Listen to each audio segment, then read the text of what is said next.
Labour of love. Yeah, indeed. All right. Welcome everyone to F.A.L.L.O.U.T.P.O.D.C.A.S.T episode 154, aka Campaigns Run Amok, Brick a Window and Run Amok. It's a futile fall showdown. All 425 songs going head to head, and we are in round 3, last 125, a work in progress. Due about 2026. Big love to all who fall, including Danny and his new annotations.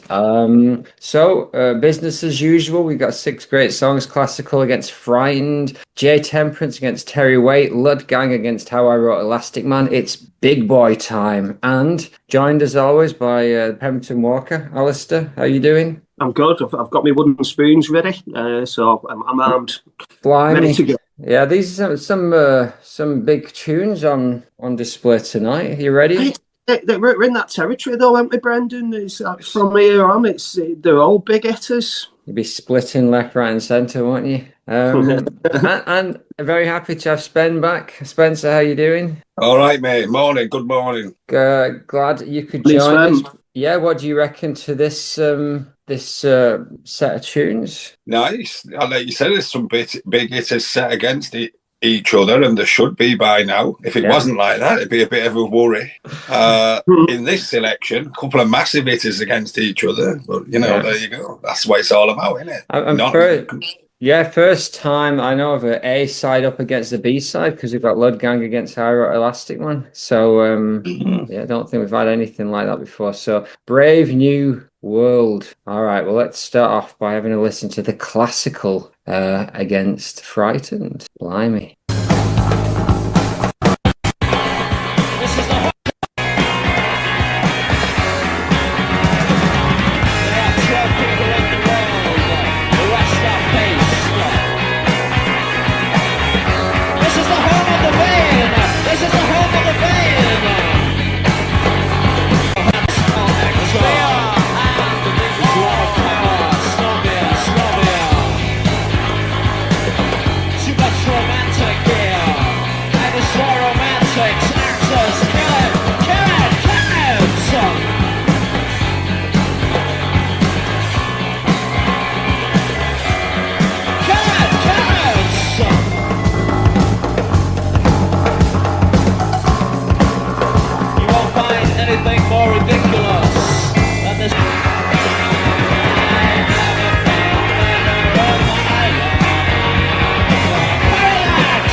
So Classical off Hex, of course, I was 82, and then Witch Trials. We got Frightened. I'll come into you first. Which one's best, the Classical or Frightened?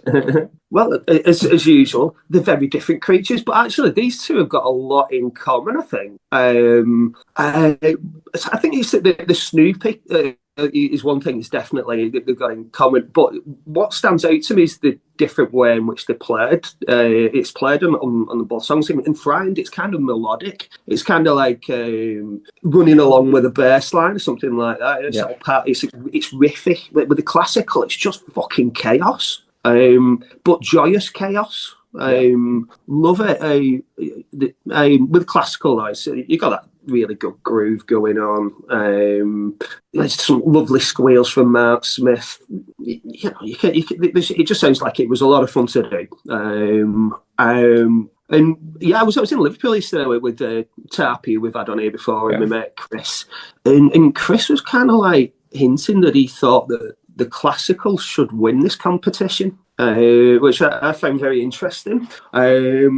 But yeah, I've got a lot of affection for Frightened. It's one of those that you used to have on the cassette and headphones, that kind of thing. And for some reason, Live at the Witch Trials was one that I used to sort of like stick on if I was catching the bus to Manchester, the 32 Express. Right. Normally going record shopping, but it was fucking great soundtrack for that journey. Yeah, so I've got a lot of affection for Frightened and for Witch Trials. I mean, I love the drumming on Frightened, and that's one of the things about Witch Trials which makes it stand out from a lot of the other F.A.L.L.O.U.T.P.O.D.C.A.S.T stuff. Is you don't hear all the fills going to such an extent as they do on Witch Trials. There's some absolute great drumming on there, and I wonder what Spen thinks about all that, being a drummer himself. Indeed, yes, Spen. So yeah, two big hitters here. What's your take on them? How do they differ? What stands out to you about them, and which one's best? I kind of agree with Al a bit here. They're very similar, but wildly different because one's busy and one's quite Spartan. In terms of that, they're both opening tracks as well to the albums. So they're both openers. And that's kind of where the similarities end for me. I agree. I love Carl Burns' drumming, but he's on both. He's on a double kit, double lineup on the classical. In terms of these two on the albums, I have a soft spot for Frightened. I love that album. Love Witch Trials. It's a brilliant album. But I have an equal soft spot for the classical. When I listen it though, and this is a kind of thing about the whole Hex, it always sounds a bit over compressed to me. So I always said to people, it could do with a real proper remaster from the tapes because it's been squeezed a bit, I think, to get it on the hour-long vinyl more than anything. All right.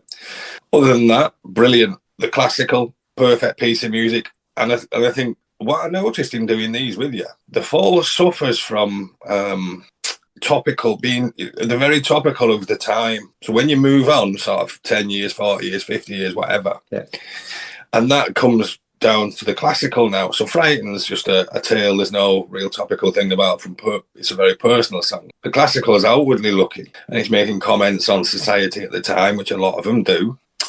And then you got those inflammatory lines that everyone likes to pretend they're not there and they are there. Right? And I don't really see it as racism as such. It's a comment on what was happening. You had tokenism happening at the time. We've got to have somebody in a wheelchair. We've got to have an ethnic person. We've got to have a this, that, and the other. And that's what it's saying. That's the obligatory part. Word are the obligatory so-and-sos, right?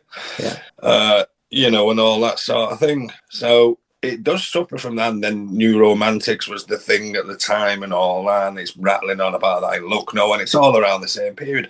And the F.A.L.L.O.U.T.P.O.D.C.A.S.T suffer from that a little bit because when you take it out of context, you move on 40 years in this case. It's very difficult to look back and think, with objectively. So I think the F.A.L.L.O.U.T.P.O.D.C.A.S.T every era suffer from that. And these two tracks do, but the classical more so than Frightened. Yeah, especially lyrically, as you're saying, but just the fact that they are, along with a lot of stuff on Hex and maybe Grotesque, it seems a bit quaint. And at the time, it might have, struck home a little bit more. But it's the saving grace, I think, definitely for both of these tracks, but particularly classical, is just musically, they are kind of just head and shoulders above almost anything else out there. And I think the drumming burns on both of them. And yeah, definitely. The classical is one of the best examples of the two drummer. There's so much going on and so much variation. But yeah, like you said, on Frightened, Burns is just going hell for leather, and in the Witch Trials here, nobody was stopping. Nobody could stop him, and that's what's really interesting is we get to a couple of tracks later. I think maybe Terry Waite says. I'm not sure he's on that. I might be side, but there's at least one later, or maybe it was last week, where I was thinking, this is still Carl, but he's so much not doing that stuff anymore. And I definitely by the latest period, but yeah, at this point, absolutely. I want to play a little bit of a couple of tracks. I found a French cover of the classical, which was pretty cool. I don't think I played it before, but probably have. And obviously, the Smith Cop to Frightened essentially being Stepping Stone. So I'll play the Monkees version because I think it's the closest version to what when you slow down, frightened, I can definitely see where they were coming from. So let's have a gander at those two for a minute or two. Computer stuff. Yeah. Oh. Cette chanson qui n'en est pas une est constituée de morceaux de phrases perdus, abandonnés, ramassés dans les poubelles de l'humanité.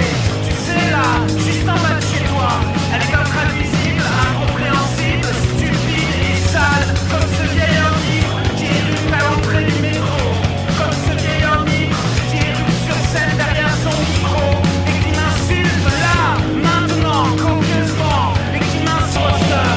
Ils n'ont ni le goût ni l'odeur. La grande foire aux imposteurs, il y en a partout, il y en a tellement, on ne les voit plus, ils se sont fondus dans le décor, ils sont le décor, ils sont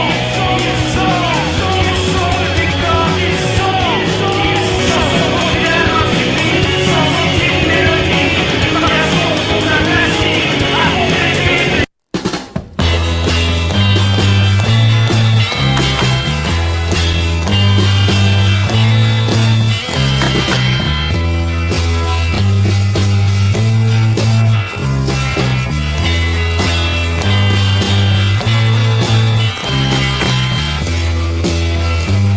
I think conclusive proof. I think it's a bit tenuous myself, Brendan. Yeah, sure. It's whatever. Yeah, for me, the classical, we've talked about it a bunch of times. I like that progression, that chord progression. And I think what was interesting there, I was talking about the mood, because I mean, Frightened's trying to get that kind of BBC Two horror kind of vibe going on for me, and does it really well. It's like, as they try again a little bit more in Temperance in a slightly different way, but the classical is hard to get the mood. It's almost like a fake kind of like Land of Hope and Glory almost. It's got a kind of a weirdly big kind of positive vibe going on with like bits of darkness thrown in there. Yeah, and everyone is playing to the strengths. I mean, the drums on the classical, when it breaks down about 150, it's just the toms, I think, and a range of different percussion and maybe the keys. It's like, yeah, I looked to see if anyone ever sampled it, but apparently nobody has. So nobody big. I did like the vocal delivery on that French version of the classical. I thought that worked really well. Wasn't so sure about the guitars. I thought they lost a bit of the rhythm in it. Yeah, I think musically it was nowhere near as strong or as interesting, but I kind of like the guy's delivery. What was his name? Michel Clou duo. We probably played it about 3 or 4 times at this point. I have no idea. So yeah, apparently, Smith has said the classical is our way of saying F off to the music industry, as he does it many, many other times before. But it could also be that's the one they allegedly played Motown. Yeah, and we know that that story's been debunked, but interesting. At least. Stuart says the classical, it's the classical, one of the most exhilarating opening tracks of any album. Favorite percussion workout. I love the dissonant crunch, and the moment where the guitar comes in to preview the Never Felt Better melody is really special. Yeah, it's kind of hiding in plain sight all the way through, isn't it? That little riff, all the way through, and then Smith perfectly. And this is, I think, again, where the two are different. So in Frightened, it seems a little bit sing-song at the end. He says, I'm frightened, just like does it. But when he brings in, I never felt better in my life, it's absolutely spot on.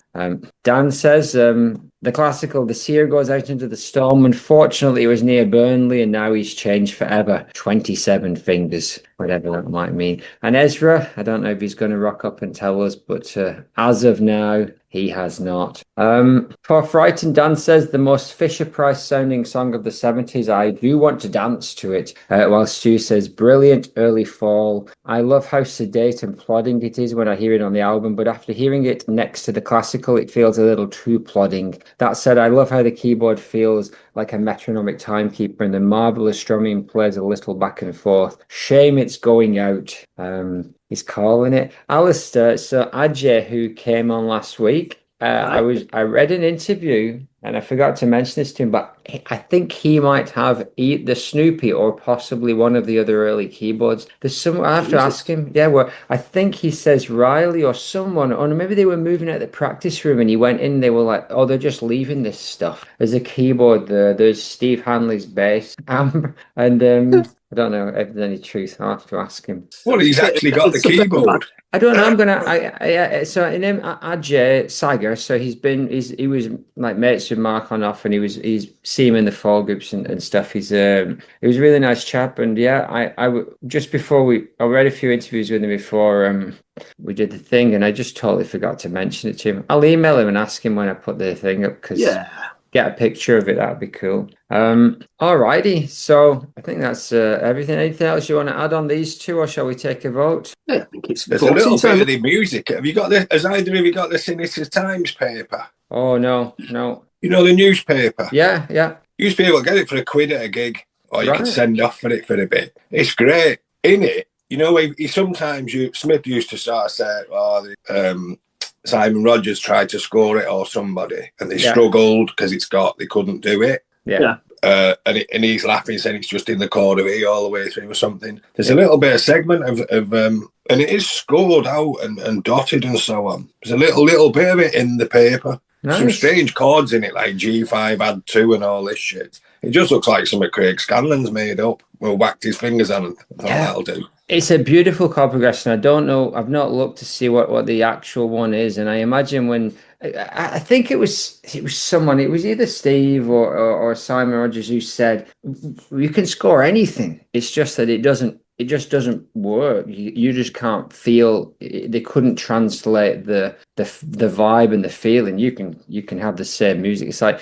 when those orchestras do like Aphex Twin songs. Like a few of them actually work really well, but the majority of them are just kind of like just playing whole notes, like kind of like in C, just like with loads of like rhythmic. It's like this is not anything like the feeling of the original. If you can track it down, it's worth getting just for that. It's crazy. It is actually done out like a paper as well, like the back page is sport, like Kicker Conspiracy, and that's great. I've seen pictures of it, bits and bobs here, but I'll have a look. I'm sure there's one. I don't know if I at this point can get a real one, but who knows? So time to vote. Let's dally no longer. Spen, which way are you going? The classical, easy street. The confidence on that record is breathtaking. Yeah, it is.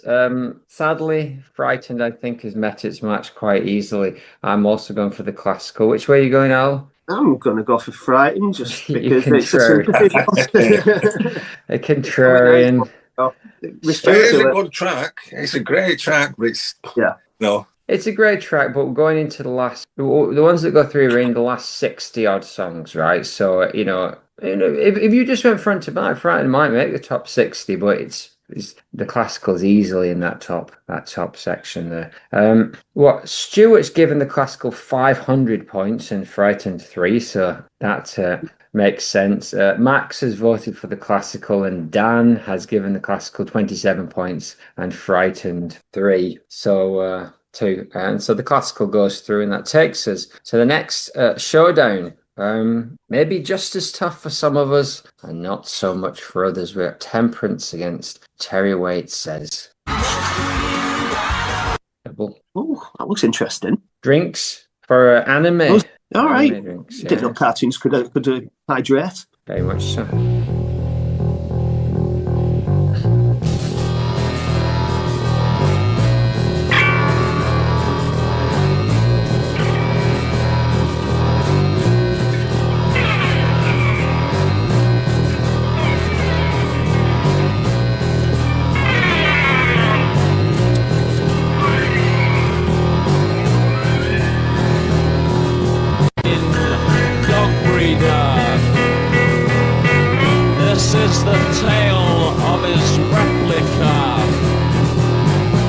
I thought I was playing it too slow. I know. 75%. Sounded good though.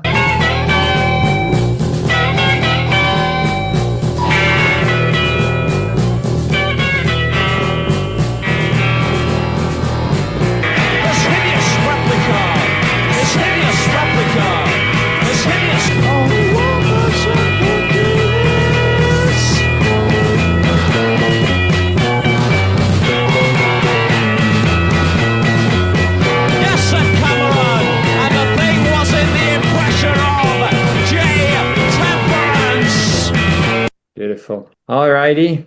So I got to play the other song as well. Playing the other one. I'm all over the place here, and I should do my best Peel voice because it's kind of shit. He would play. I played it at the wrong speed again. Oh no.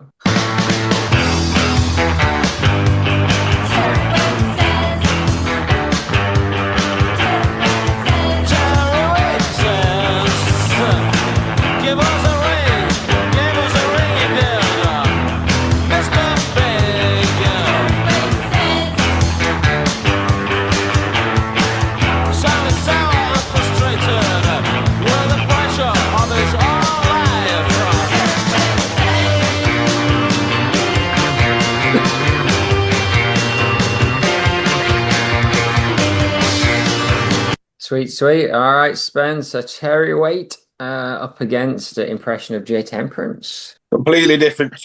Firstly, two of my favourite albums by the F.A.L.L.O.U.T.P.O.D.C.A.S.T. So I love both albums for very different reasons. All right. A lot of people don't love Ben Sinister. I think it's magnificent. A lot of people love Grotesque, and I share that feeling. Rodin, strangely, about roughly in the same position on the albums these as well, aren't they? Like 3/4 of the way through the side 2 or whatever.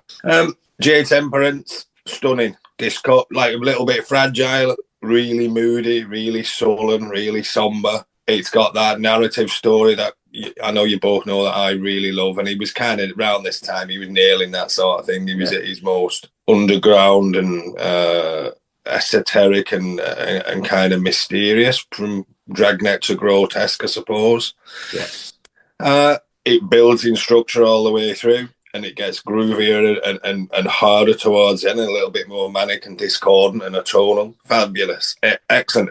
I was up Rivington Hill once, having a quiet time in the car. Yeah. We were all having a nice time there. And John Peel put this on, and it was piping out of the car on Rivvy, fucking pitch black. Everyone's skinned. Magnificent. It's one of the best times I've ever heard it. Stunning. Absolutely perfect. Terry Waite, the other end of the spectrum. It's a bit short, it's a bit throwaway. I don't mind short numbers. Great, but I've never been particularly fond of this one. It doesn't do a great deal for me, apart from get in the way of the track that's before it and the track that's after it on Ben Sinister. Yeah. It's not one of my particular faves. So Terry Waite, other end of the spectrum. Throwaway, too light for me. It's got a nice stop-start, pauses in and stuff like that. But beyond that, I can't say a great deal good about Terry Waite. It's not one of my faves at all. No, I'm with you 100% actually. So for me, Grotesque, best album. I've grown to love Ben Sinister as an album while we've been doing this, because I love almost every track on it. It's done pretty well. A lot of tracks have gone through. But Grotesque, and that was, like you're saying, it's where his storytelling and kind of his underground and his kind of, faux Lovecraftian stuff was at its height, and no more than this. Impression of J Temperance is, for me, the clearest and simplest like story song he ever did. And just on the right side of silliness, you can tell it's tongue in cheek, but it's also got that kind of weird vibe running through it, which is cool. And then musically, apparently they're biting on the rhythm from the William Tell overture, and you can see that a little bit. But the clanging guitar versus the drone. What I was actually going to say about Frightened is Brammer's guitar on Frightened is really nice, but it's again way down in the mix, and I don't know what it was. They kept mixing Craig really low and Brammer really low, and all of these brilliant scratch.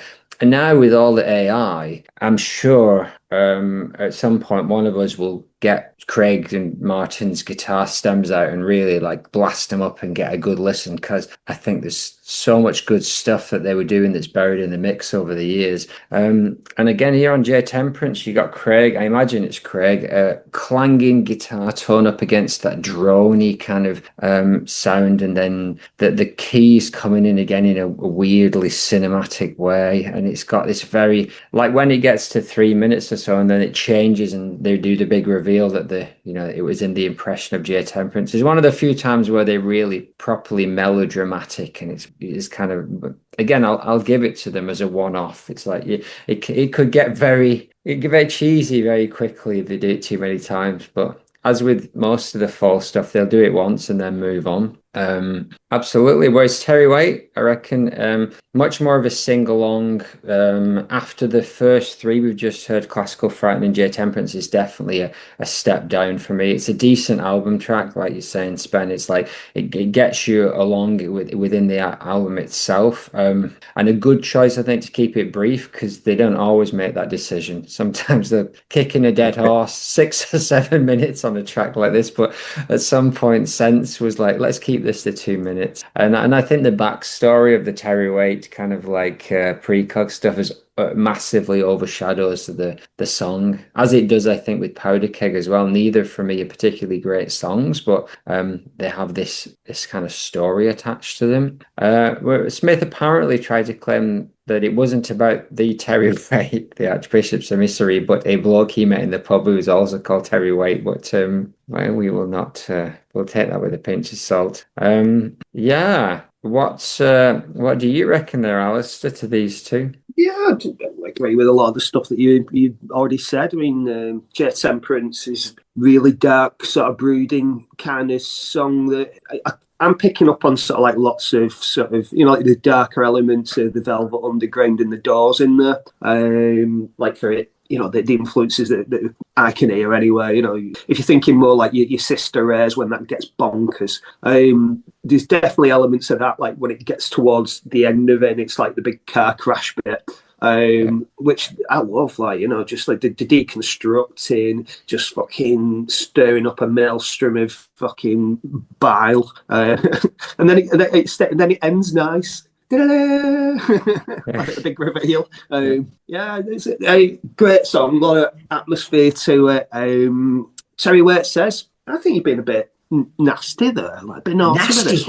Nasty. Yeah, horrid people. Yeah. Leave Terry alone. But it's really groovy, like in a kind of like B-52 sort of way. And I do like early B-52s. They could just nail a really good pop song, like with a lot of energy, because it's that tightness, the strictness to the rhythm and things like that really kind of does it for me, with like a bit of the goofiness, I suppose. But yeah, this sounds to me like it could easily be B-52s, and Brix's scream on this is fucking arsey. I mean, she should have done it longer, like Iggy's on TVI. That would have been really good. But for me, it's short, straight to the point, really groovy. And like, if you're thinking about, if I was going to select a song to play, like if you're DJing or something like that, this is one that's like a good sort of, I think this will get people dancing. It's a bopper, I'll give you that. And Brix is, give credit to Brix and that stop-start rhythm. And B-52 is a very good call, I think. Yeah, indeed. Well, what do the boys over there think? So Dan says, Dan's on holiday, be back next week, I think, but he's on his jollies this week. Temperance is among the fruit machines in Rolling Stone's Ladbrokes, an existential nightmare. Okay. And Stu says, impression of Temperance is an absolute gem that sounds like reading the unhinged section of an M.R. James story. Lovecraft deals with the indescribable due to a cosmic vastness, but like James, this is about a few small, wrong details adding up to an encounter that really fucks someone up. Pure atmosphere and menace in song form. Only one person could do this. Very much, very true. And it's got shades in things like the Dunwich Horror and things like that by Lovecraft, of course, the old monster stuff. But original enough, I would really love, I think when we get to Halloween, if we can get a gang of us together and read and act out some sections of the Otherwise, because we've got the play script. So when we get closer, I won't do too much of Graham Duff will have me, but I'll try and gather some troops and see who wants to be in on that. But for Terry Waite, Dan says they probably nicked this riff, but then the Arctic Monkeys nicked it off them for Teddy Picker. Nice stocking filler. I'm not sure about that. I'm not going to listen to that Arctic Monkeys song. You can do that on your own time. I don't mind them though. Don't mind the Monkeys. But they should not be messing with the Fall. There's some awful cover where I think his last Shadow Puppets band that he does, spin-off band, he does a cover of a Fall song. Yeah, I've seen it. He's totally wired. My kids were playing him. He's totally wired. God. It wasn't the best cover. I like him. I like his stuff. I like the Arctic Monkeys, but stay away.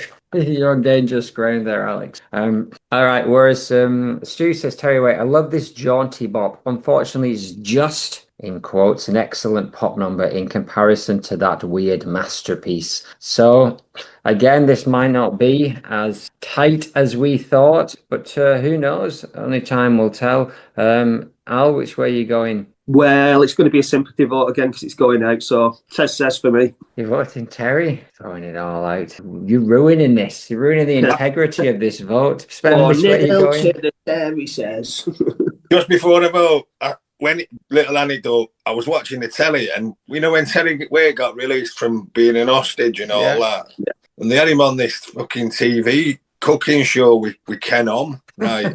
And Ken Om says to him, so what do you like eating, Terry? And he said, when I was fucking chained as that radiator, this guy cooked me a roasted tomato, and that was really nice, and a baked spud. So I really like baked potatoes. And he said, okay, I'm not going to fucking cook you that. I'm going to make you like ginger and spring onion and all this. So I could see the fucking bloke at the side thinking, cut. When he fucking asks you that, you tell him you like fucking hoisin whatever. Instead of baked potato, you know what I mean? Fantastic. Anyway, it's impression of Jay Temperance all the way, mate. Indeed. Don't take us back to those dark times, Terry. I'm also usually going to do Temperance. I think you were right in your prediction.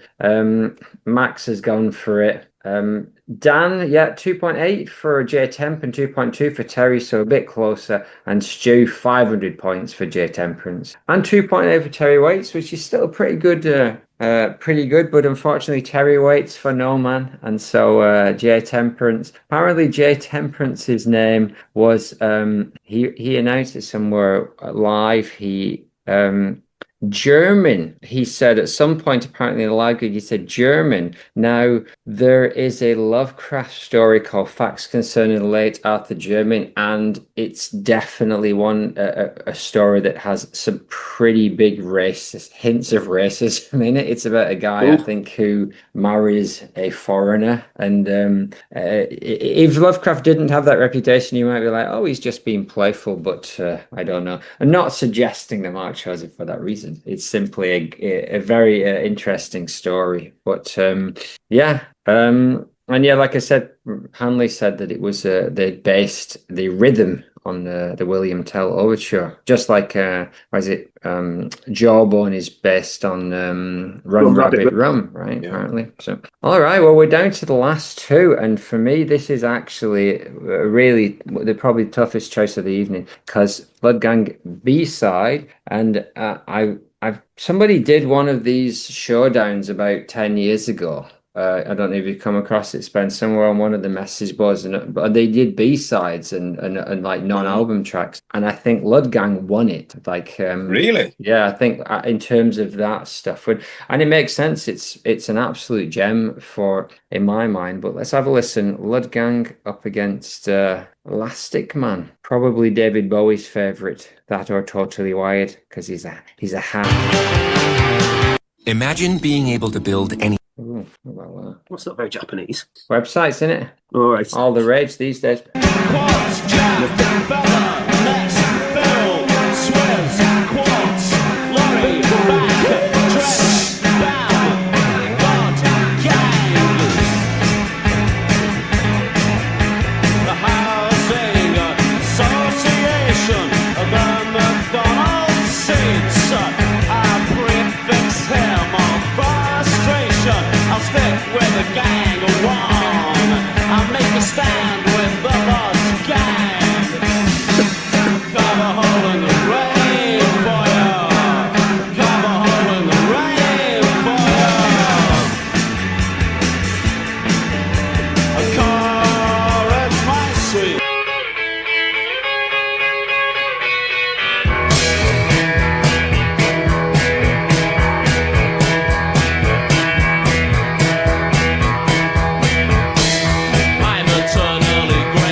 God, 1980, what a year. Like Grotesque plus Totally Wired and How I Wrote Elastic Man that weren't even on the album, like madness. Yes, Ben, Lud Gang and Elastic Man, what are your thoughts? I like Lud Gang, I like the guitar, I like the bass. I'm not so keen on the drums if I'm fair, because they see Lud Gang for me, it's stranger than the other and it's harder than the other in terms of its sound. I'm not a fan of its lyrics and I'm not a fan of its overall sound because it sounds incomplete to me. Yeah. It sounds unfinished and it reminds me of a shortened version of Pilsner Trail, and that doesn't sound finished either. Yeah. You know, it's got that kind of... The drummers don't seem to have put loads of... It's not contributing much except keeping time. Yeah. But, you know, it's a decent track. It's not one I turn off. It's not one I play much either. Other end of the spectrum, Elastic Man. It's a bit light for me. All right. It's a good number. I like the narrative. I like its simplicity.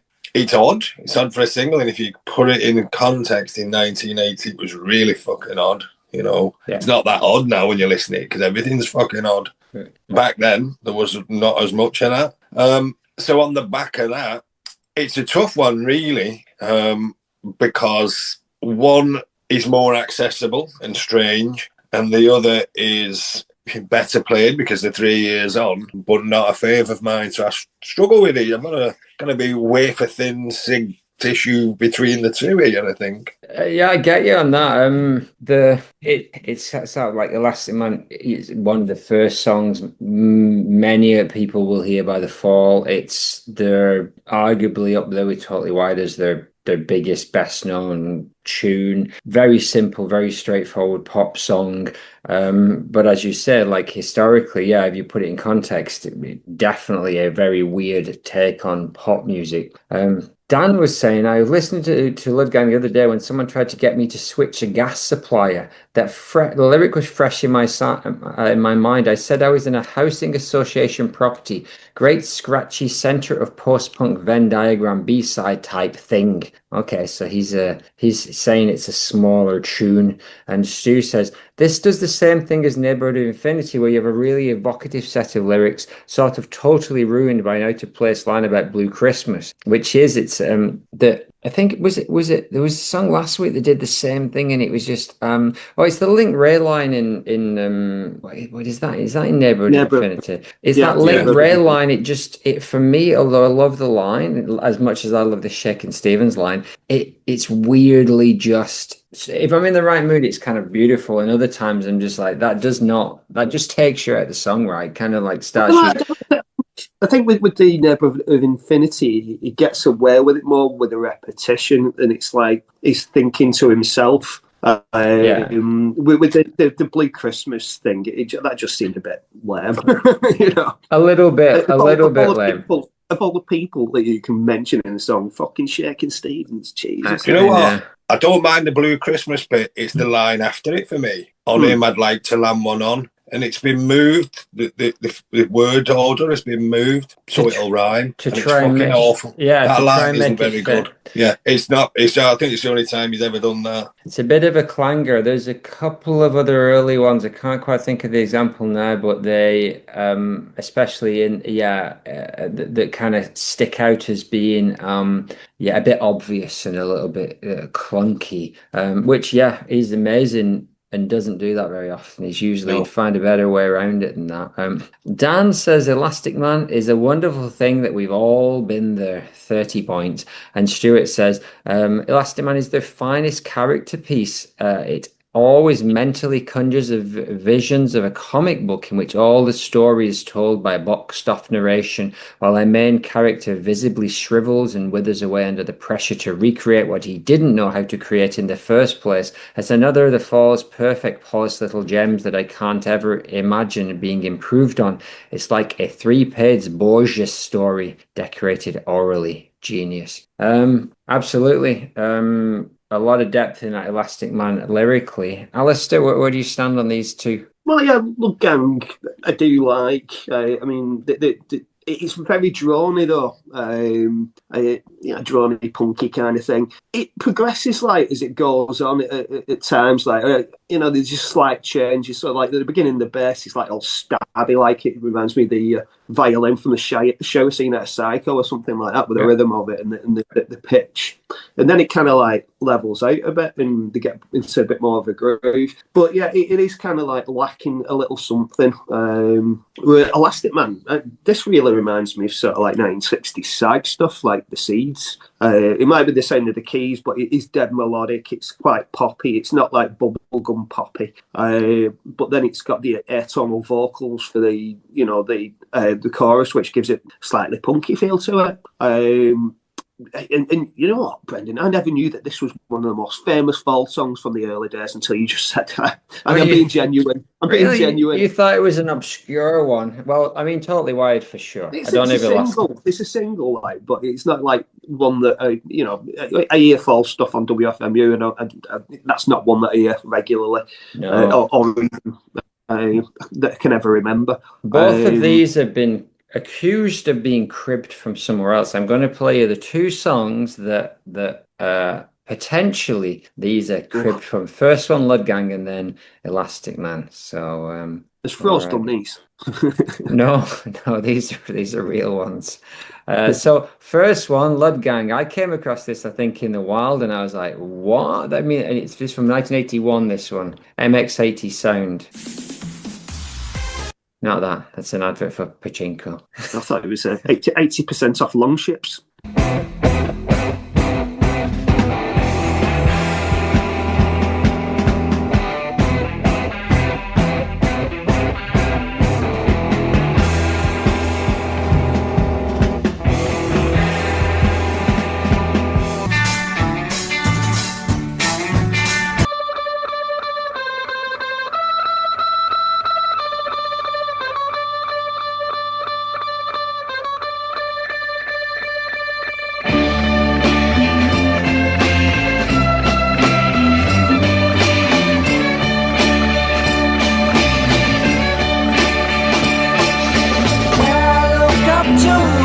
So, what do you reckon? Either of those two, MX80, had a bit of a vibe of Lud Gang, and people have said pictures of Matchstick Men, pictures of Elastic Men. What do you reckon, Spen? Any truth in these rumours? Well, I'm not a chords man and all that, but with hearing it, it's the intros, defo on the Lud Gang one, yeah. They broke it up a bit and masked it later on. You can see why maybe they stripped the drums down because they're a bit busier on the other one. So yeah, I can 100% see that. I think it's pretty much the same note. But even on the Matchstick Man, it's the intro. It's like nee nee nee nee nee nee nee. The little intro and that little As it goes on and it gets a bit more country, it's like ding ding ding ding.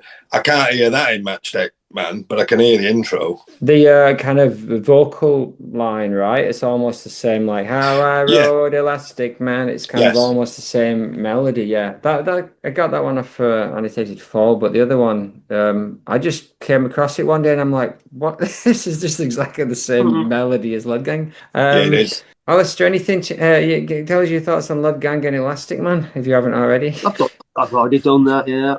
And I can see the status quo similarity more than the Lud Gang one.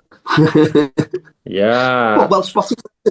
Yeah, I'm always on the lookout for some solid gold easy action. So I think that's it. I think we've read everything, right? So it's time for a vote. Maybe it's not as tough as we thought. As much as I love Lud, I really don't think I can.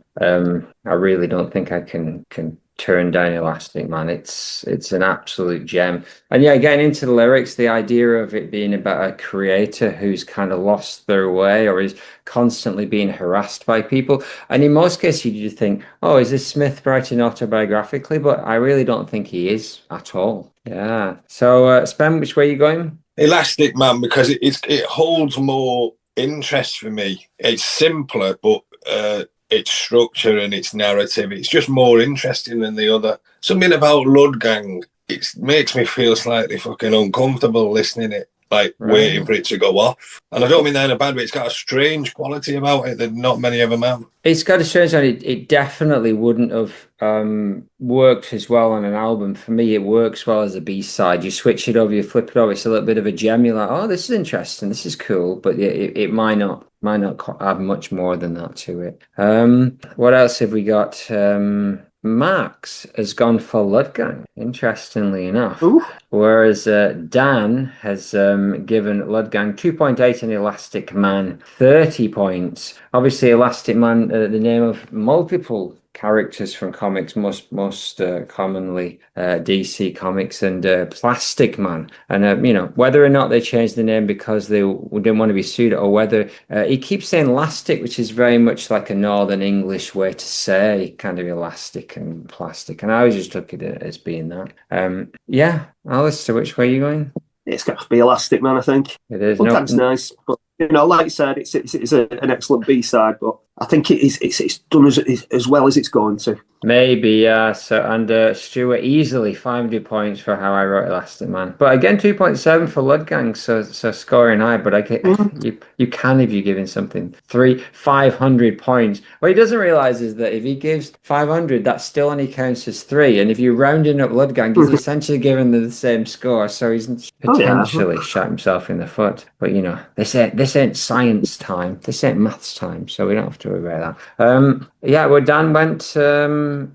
Dan easy, right? And Max is gonna live. So Elastic Man easy through, Temperance easily through, and the classical also. So as we would have expected to some degree, but that means some really big matchups coming in that next round. Spen, thanks very much. It's a pleasure as always. You're welcome, mate. That was the right Spen. result out of that. Those 6 tracks, that's the right result there, isn't it? Yeah, it is. But Justice was done. Justice has been served. Well, hopefully you'll come and join us again when we get closer to round 4 and got some real big matches going up against each other. And I'd love to, mate. Best B-side ever, Half-Farm Bowman. There you go. Oh, gem that. It's a gem. It's a gem. I think he went out, didn't it, Alistair, to your chagrin? Superb song, that. Yeah. Well, because it's a B-side, but it's a gem. It's a gem. It's a weird one, and it's in Louisiana, isn't it? So we kind of listened to it 50 times when we were doing the play. So originally it was like, what is this? It's madness. And by the end, we're kind of tapping our foot along to it. So tapping along to it. All right. Anyway, take it easy. Thanks very much. I'll see you next week. And have a good time at the festival. Yeah. Thank you. Will do. Right.